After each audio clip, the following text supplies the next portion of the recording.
Hello everyone. Today I will explain about common obstetric terminologies which are very important for students. First, obstetrics. What is the obstetrics? Obstetric deals with the care of woman's reproductive tract. It deals with the woman reproductive tract and their children during pregnancy, childbirth and postnatal period. Also called as during the antenatal period, during the internatal period and during the postnatal periods. First, what is the LMP and EDD? Then LMP, last menstrual period. It stands as last menstrual period. Pregnancy are dated in weeks starting from the first day of woman's last menstrual period. ક્યારે start થાય છે કે વુમનની last menstrual period એના first ડેથી એને કહેવાય છે લાસ્ટ મેન્સ્ટ્રુઅલ પીરિયડ.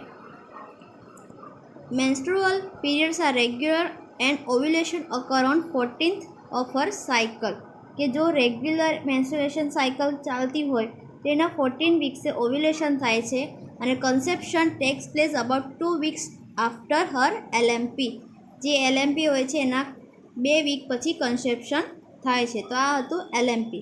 દેન છે ઈડીડી. વેરી ઇમ્પોર્ટન્ટ છે કે ઈડીડી એટલે estimated date of delivery. Estimated date of delivery એટલે કે એક્સપેક્ટેડ ડેટ ઓફ ડિલિવરી આપણે કાઢી શકીએ છીએ. જો આપણા પાસે એલએમપી છે, જો કોઈ એન્ટીનેટલ પેશન્ટ આવે છે આપણને એલએમપી કહે છે તો આપણે એના પરથી expected date of delivery yeah estimated date of delivery કાઢી શકીએ છીએ. તો એમાં એક નેગલ્સ ફોર્મ્યુલા છે જેનાથી આપણે આ ઈડીડી કાઢી શકીએ છીએ. તો એમાં શું કરવાનું હોય છે? Add 7 days first day of એલએમપી.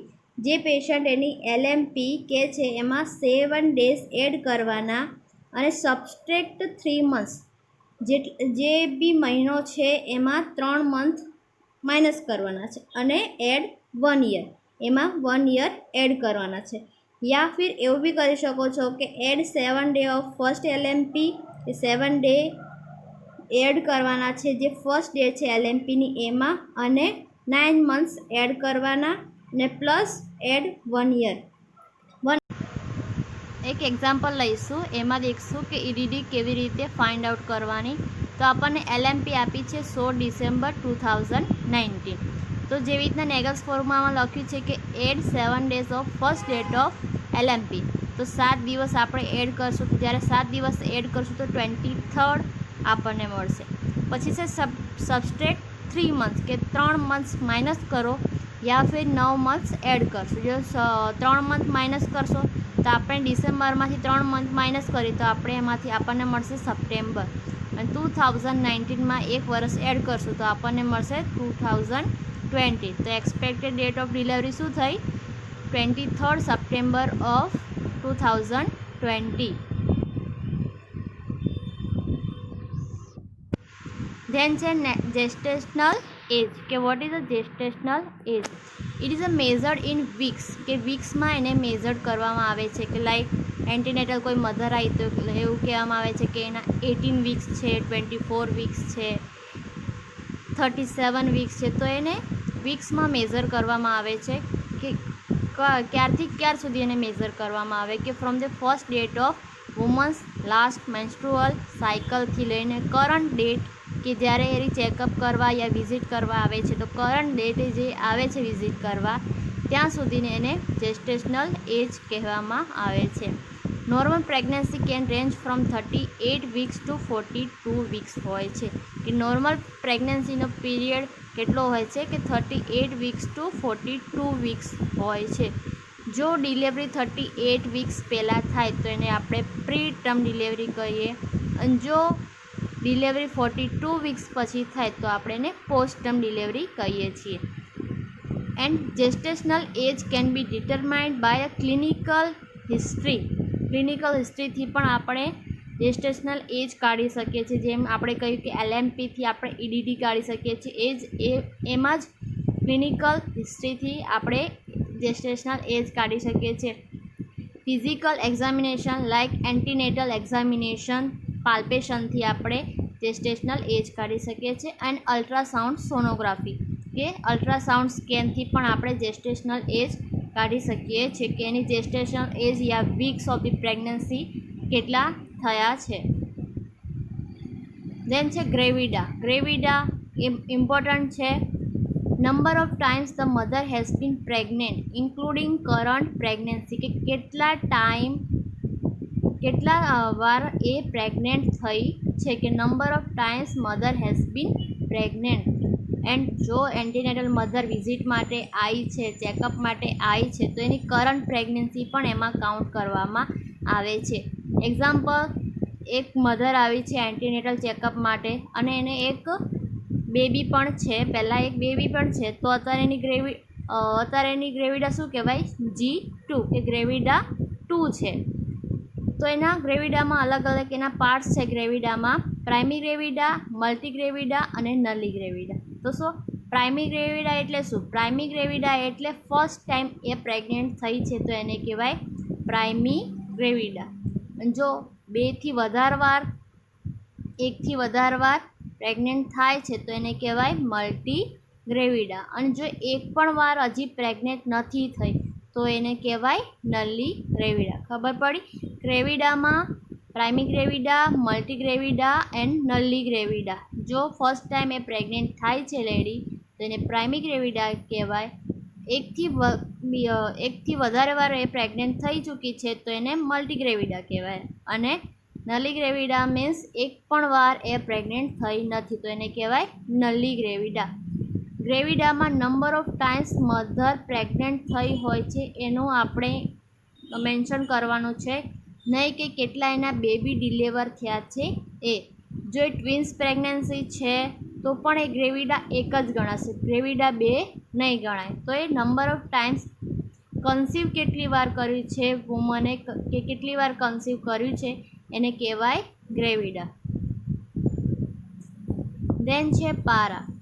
Number of times the woman has delivered after the age of viability, કે કેટલી વાર વુમને ડિલિવર કર્યું છે કે એજ ઓફ વાયબિલિટી પછી 24 વીક્સ પછી કેટલી વાર એ ડિલિવર કર્યું છે.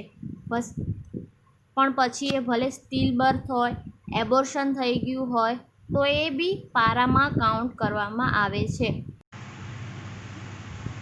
સો હવે પ્રાઇમીપેરા એટલે શું?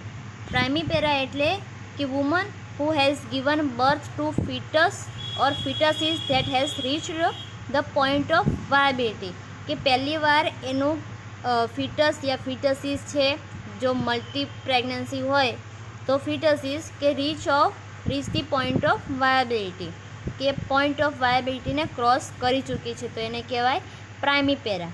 દેન છે મલ્ટીપેરા, કે એને 2 ઓર મોર બેબીઝને બર્થ આપ્યો છે, કે ભલે એ લાઈવ બર્થ છે યા એબોર્ટસ છે, તો એને કહેશું મલ્ટીપેરા.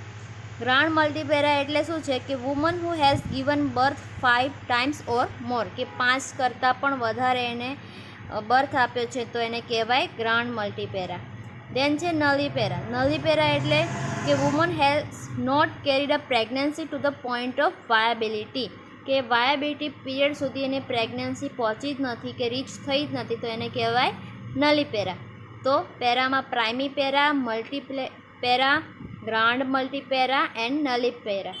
જો ફર્સ્ટ ટાઈમ પ્રેગ્નેન્ટ થાય છે, 24 વીક્સ ક્રોસ કરી ચૂકી છે, તો એને કહેવાય પ્રાઇમીપેરા. મલ્ટીપેરા એટલે કે 2 થી વધારે વાર એને જન્મ આપી ચૂકી છે બાળકને, તો એને મલ્ટીપેરા કહેશું. ગ્રાન્ડ મલ્ટીપેરામાં 5 થી વધારે વાર બાળકને જન્મ આપી ચૂકી છે, જો એ ભલે એબોર્ટસ છે યા લાઈવ છે, એને ગ્રાન્ડ મલ્ટીપેરા કરશું. અને એક પણ વાર એ વાયબિલિટી પીરિયડને ક્રોસ નથી કરી ચૂકી, તો એને કહેવાય નલીપેરા. હવે છે ટ્રાઇમેસ્ટર. તો એના 3 પાર્ટ્સ છે, ફર્સ્ટ ટ્રાઇમેસ્ટર, સેકન્ડ ટ્રાઇમેસ્ટર અને થર્ડ ટ્રાઇમેસ્ટર.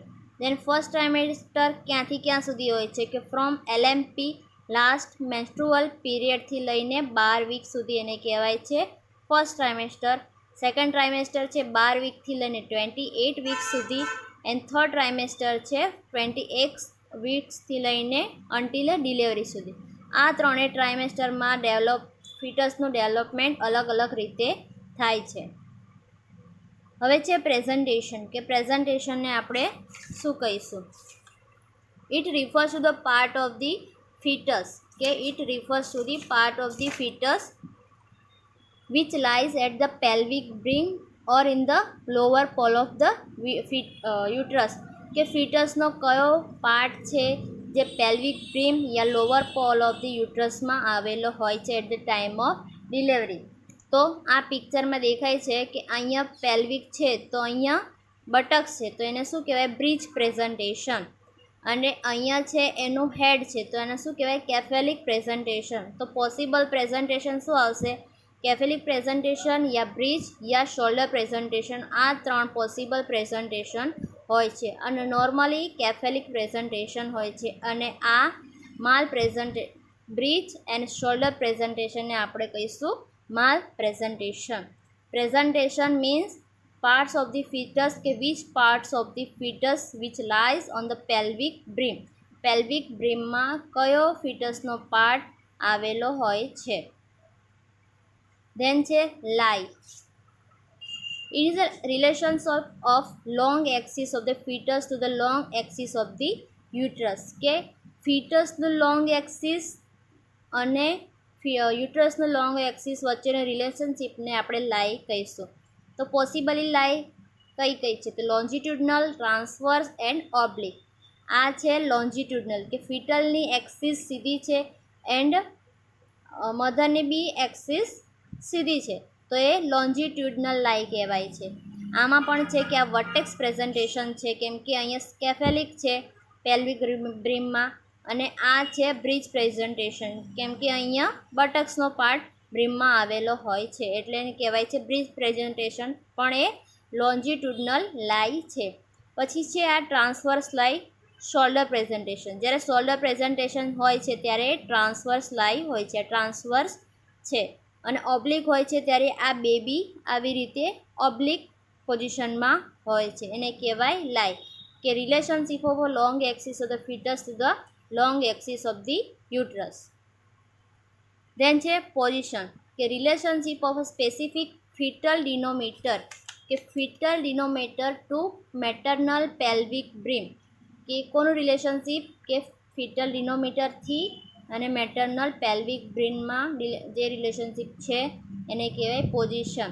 એમાં છે ઓક્સિપિટો એન્ટેરિયર યા ઓક્સિપિટો પોસ્ટેરિયર યા ઓક્સિપિટો ટ્રાન્સવર્સ. બીજા અલગ અલગ પોઝિશન પણ હોય છે, જેમ કે આ પીકમાં છે કે રાઇટ ઓક્સિપિટો એન્ટેરિયર, એનું રાઇટ સાઈડ છે તો એને કહેવાય રાઇટ ઓક્સિપિટો એન્ટેરિયર, અને આ લેફ્ટ સાઈડમાં છે તો એને લેફ્ટ ઓક્સિપિટો એન્ટેરિયર.